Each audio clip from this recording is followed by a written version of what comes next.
আজ থেকে কয়েকদিন আগে ফেসবুক স্ক্রল করতে করতে আমার সামনে একটা হাদিস আসে। হাদিসটা এমন ছিল যে পৃথিবীর বুকে ভাই বোন যখন কথা বলে তখন উপরওয়ালা ফেরেশতাকে বলে যে সময়কে থামিয়ে দাও। তো তখন আসলে এটার কোনো মর্মার্থ আমি বুঝতে পারিনি। তার কিছুদিন পরে আমি যখন এই হাদিসের একটা ডিটেলস বর্ণনা আমার সামনে আসে, তো তখন হাদিসের মাধ্যমে আমি জানতে পারি যে মৃত্যুর পরে মানে আখিরাতে জীবনের পরে অনেকের সাথে অনেকের দেখা হওয়ার সম্ভাবনা আছে।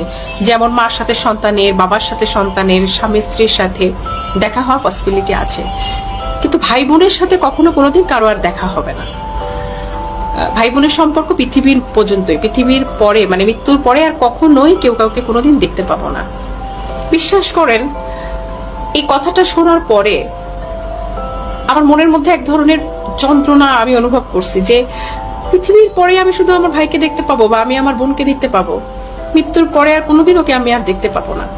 তো এই ক্ষণস্থায়ী জীবনে আমরা অনেকে সম্পত্তির কারণে কিংবা আনুষাঙ্গিক অন্যান্য কারণে আমরা ভাই বোনের সাথে কেউ কারো মুখ দেখি না বা আমাদের সাথে কোনো কথা হয় না, টোটালি কোনো সম্পর্ক নেই, এবং এইভাবে সম্পর্কটা অনেকদিন কন্টিনিউ করে যাচ্ছি। তো তাদের উদ্দেশ্যে আমার একটাই মেসেজ, সেটা হলো যে যে সম্পর্কের স্থায়িত্বকাল এত কম, সেই সম্পর্কের মধ্যে এত বৈরিতা না রেখে আমরা আমাদের সম্পর্কগুলো সুন্দর করে ফেলি।